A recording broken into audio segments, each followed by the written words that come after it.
Welcome back to Bears and Bulls. I'm your host, Riva Galveztan. We have a very interesting guest here, Mr.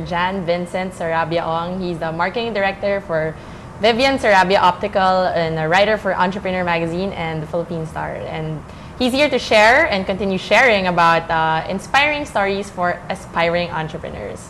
Before we took a commercial break, we were talking about expertise. Business. Yeah, how your family or maybe your knowledge from how you were brought up actually helped you or will help you to start your own business. Yeah, I think in specific examples, I mean, you just live the family business when you, like for me, it's eyewear. So when I I've gotten it from my mom. If you go to a party and someone has a ugly pair of shades, you have to say it or immediately you say, and you understand people with reading grades and you can guess their age. You're probably over 40 if you have a reading. So it could actually be a start of a conversation. Yeah, great job, right? And even though I had no training in choosing glasses for people, I seem to have the knack for it, just like my mom. Okay. And speaking about family business, one of my favorite stories from Entrepreneur Magazine was last month. This entrepreneur's name was Timmy Ang. He owns a line of men's clothes called Dean and Trent. I'm wearing them now. That's the lovely thing about being an entrepreneur magazine is that you want to be using other entrepreneurs' products. And you wear the stories. You always remember their stories through what the products they give you, or if it's clothes, what you wear, right? And how he started out, really, he was a Filipino who studied in Washington, D.C. And his actual line of work was finance. He was a consultant. And when he came back, his mom and dad's family business is textile for shirts, uniforms. And while working in the business, he decided to branch out just a bit into men's clothes because they already had the resources and the knowledge. The resources were there already to help him out in starting the business. So what he did is after 2 years, he went into it, and how he fell into it is that he really loves clothes. And he started making clothes for himself within the shop, like That's very convenient. Within the office. Something you can use for yourself also. Within the office, he started making clothes for himself, and his friends started noticing his clothes. And he said, "Wow, I should make a business out of this." So it's that aha moment that that you actually feel like, I think this aha moment will just dawn onto you one day, and like, I think I have to start it now, and it's really important that when that aha moment comes, you should capture the moment and start planning, writing down your thoughts, brainstorming with other people. And the best thing now, we're in the 20th century where we live in. I mean, this is the time is that we have a lot of, again, going back to bazaars. Because bazaars are the best place to put up a business without risking too much, because you can put, actually, online also. Online.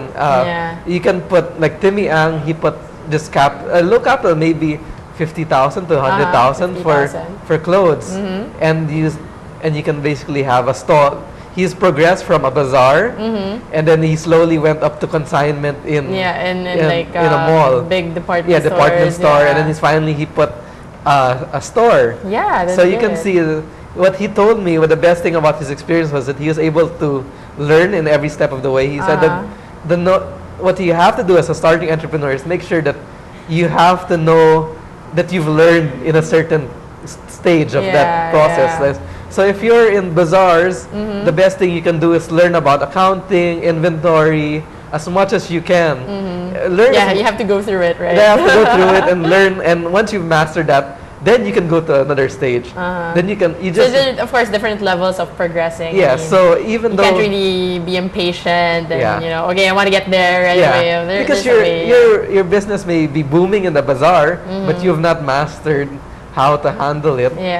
But once you have, you can go to the next level and learn something new. Like what he did, he went to consignment, and he learned one step at a time. One step at a time. So he's learned so much from working with Crossings department store. He said he learned so much about marketing, and it's a different perspective on how to sell clothes. Because it was different from bazaars where you get to talk to people one-on-one, and you get to you get a lot of R&D. You get a lot. You can probe on the minds of your consumers. It's very important.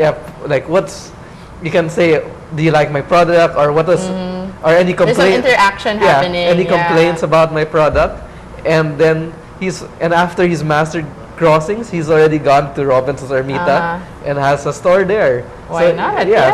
See, so it's little increments, but as long as we mastered each step of the way, at least you know you should be you should be aware. You should be knowing what you're doing, not just doing it for the sake of it. And I guess the thing is, you should have fun. Yeah. You should really have fun with what you're doing, and I think they were all having fun, right? Yeah. I mean, everyone you interviewed, or pretty much all the entrepreneurs we have right now, are surely having fun with what they're doing. If not, they wouldn't be here. Yeah, but sorry for plugging them, but I can't help because I love the people I interview. And the great thing about this guy is that he started with the Rockwell Urban Bazaar, and even though he has a store, he's going to be he'll go back to the bazaar. There's a different market there also. Yeah, this weekend. He's not said that I'm below bazaars already. I'm in a store, Yeah.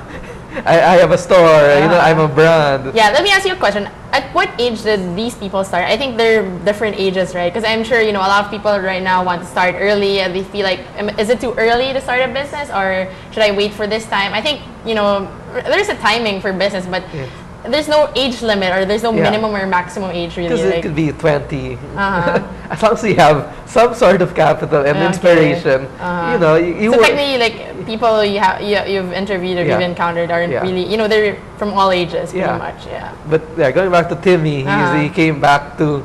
At what age did he start his business? He's maybe 28. 28. So okay. He started.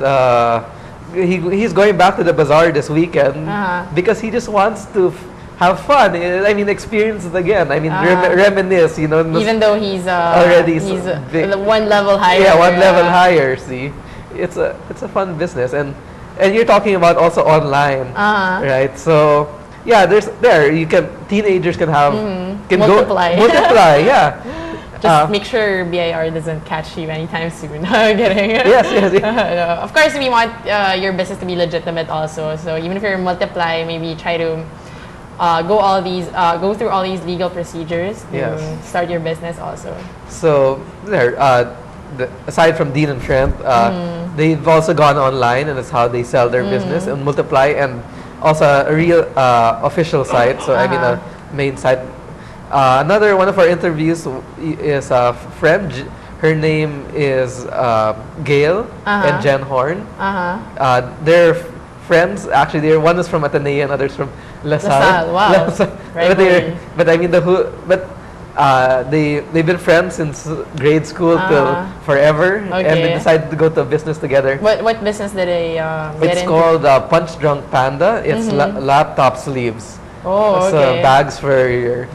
So they design it on their own? Yeah, they design it on your own. They have fun going to Divisoria, and that's where they get all their materials. Okay. So yeah, you can go to Divisoria, or if you need suppliers, maybe you can contact people close to you, like ask your friends, family, like who do you know from this industry. So at least you can start it right away. And the circumstance they were into, they were both working in different advertising agencies. So they didn't have time to go to go all the time to bazaars or maybe have a store. Yeah. So the best way due to the time constraints was to put it online and multiply. That's great. See, and how was it at that time you were talking to them? At that time they were booming because they were selling it online through Padala services. Oh, so you can tie up with LBC. Yeah, so you don't have to put up your own distribution network or distribution company. You can just tie up or have a joint venture with Air 21 or whatever. Or Globe Cash. Gcash. There are many ways of paying and delivering right now. Yes. So I think this modern day and technology is really helping out our new. And I've actually tried buying online from them, the laptops. And how is it? It really works because what they do is you order online and you just send to the bank account, and it ships to your house. And actually, their warehouse is their house. Oh, see, your warehouse could be your house. It could be your house. No rental for office. I mean, in the beginning, of course. Yeah.